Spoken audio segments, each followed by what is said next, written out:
your actual club participation in the division competition. And I was attending and witnessing each and every part, each and every prepared speech, each and every delivery point, each and every point of inflection, improvement, and further development.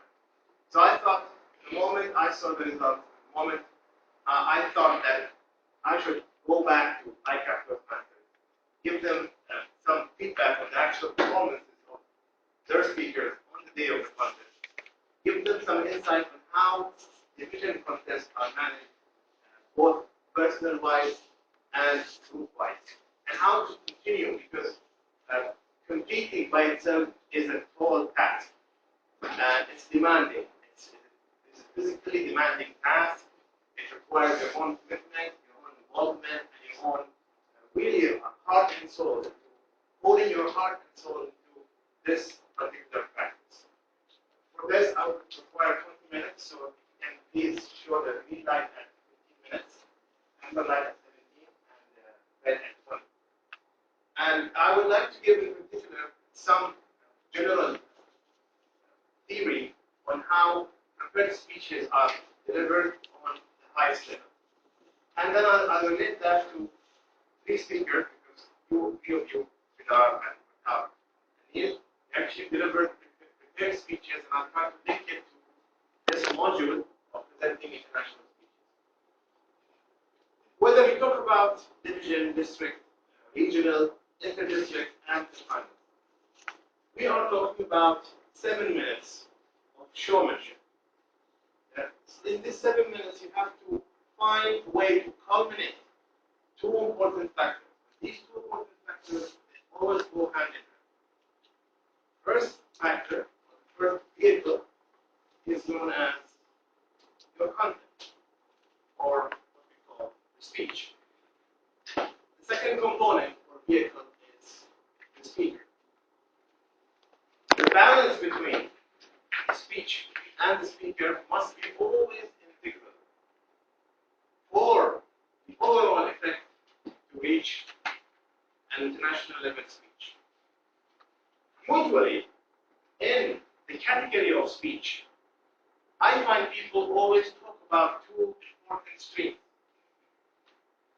One talks about how he or she managed to overcome an obstacle in his life, a challenge in his life. Another stream talks about when he or she was on the verge of breakdown and how he or she managed to climb up and become a better person, a stronger person, an able person.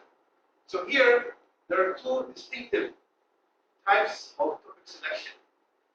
A person who does not show his vulnerability, weakness, and a person who starts with vulnerability and weakness. When you go to champion speakers and you ask them which one is the more effective speech, do you start from a point of strength and you build up, or do you completely shatter yourself and pick yourself up again? And they call it the speech of the phoenix. And if you know about Greek mythology, the phoenix is a great bird, and from the ashes it will rise again. Now, I want you to pay attention, Pratap and Siddharth, for this. We've heard both of your speeches. You had your own personal struggle. Siddharth had his own personal struggle. Now, pay close attention to this point. So, both of you had a check mark on this important aspect, selection of the topic. Both of you had personal challenge. Now, I want to ask if you also want to join me. Which one of both speeches talked about a person exposing his vulnerability, his weakness? Was it his father shaking in front of you, or was a typical person who's facing everyday problem at work? Straightforward. Think about this for example. You had a personal challenge, he had a personal challenge. But I'm talking about which speaker expose human weakness. Because going into human weakness is an area that many people avoid. Not only that, I always tell people if you want to bring characters on stage, avoid narrating a story. For example, instead of saying there was a white room in the next building, I walked slowly to the white room. I opened the door. I went inside. I saw Sridhar. I talked to Sridhar. I told him, how are you? He told me, I'm fine. You see the fact in this narration? He said, I said. She said, he said.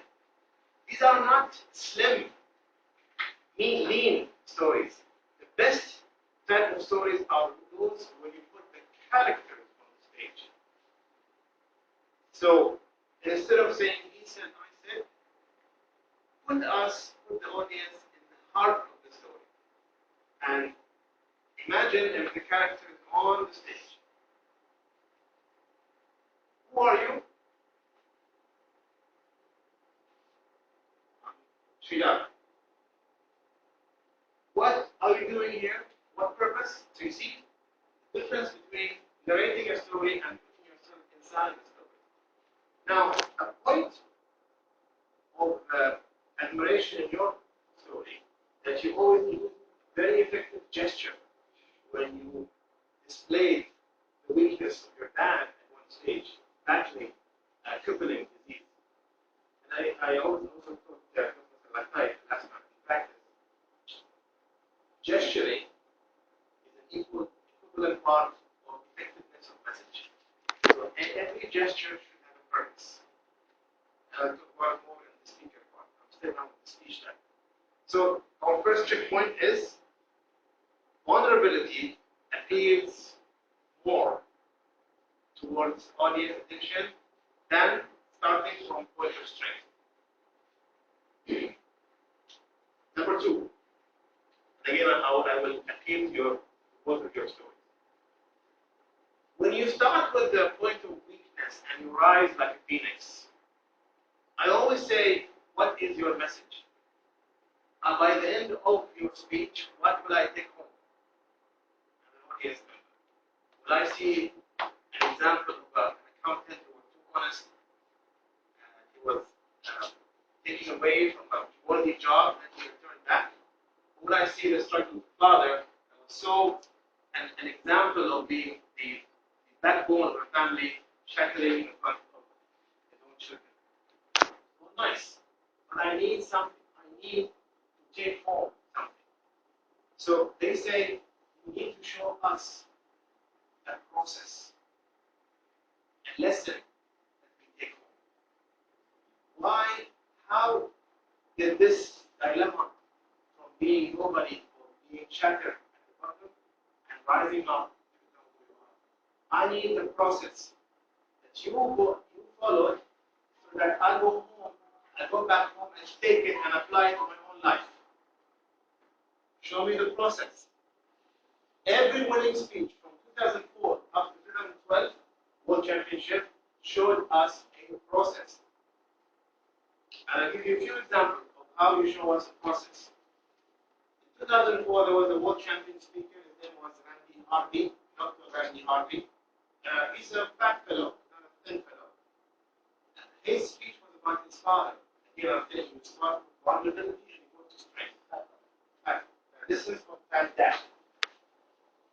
And he had 3 lessons.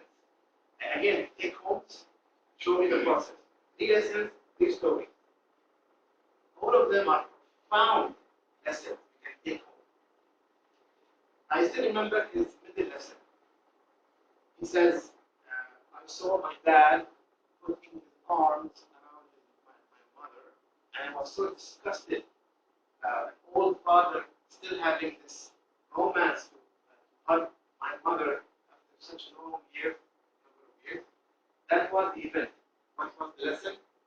The lesson was, son, real men love for a lifetime, not for a while. Now I saw now the incident. What do I take back home take back home. The process or the lesson.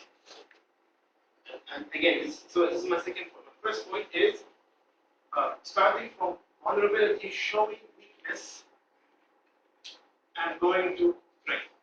Always works. And why I'm saying this, between you and the audience, there's a barrier always. People in theater, they call it the fourth wall. So I want to break this fourth wall by showing us that you're human, that you have weaknesses, that you are, you have sometimes enemies that eat you in the middle of the night. So when you expose your weaknesses, we appeal to you. We appeal to you. Right? So this is in terms of message. Third point, in terms of structure. Now, I see so many way of thought, school of thought. How do I structure my speech? There's so many tools to use. The two foundational elements that has to be in every winning speech. Two foundational elements, regardless of your style. You're inspirational, you're motivational, you're entertaining, you're persuasive, any style. There are two important elements. Number one is what we call a foundational phrase. What is a foundational phrase? A foundational phrase is an elemental part of the speech. This elemental part of the speech has to be repeated again and again within the speech. The foundational phrase is simple, straightforward, and memorable. And it has to be purposefully distributed inside the structure of the speech. Example. Lanzmann was in Bahrain a few weeks ago. He had a compelling foundational phrase. He was one of the few speakers who not only had a foundational phrase, he had a foundational gesture. A foundational gesture. Chick chick. This is a foundational gesture, not even a phrase. Last year's winner, Ryan, he had a foundational phrase so simple and straightforward. Trust is must. Trust is must. Every winning speech, they have to structure their speech based on the foundational phrase. Number two, the anchoring story. Anywhere you go, no matter you're advanced or starting an icebreaker or advanced speech, the strongest point you have in your tool of public speaking is a powerful story. I've seen people winning a whole championship by a single story. Nothing, no intro, no conclusion, only an extended story. What was your story? Too many stories. If we go for too many stories and for one anchoring story, really well. What do you think ideally want? I think it's a good story.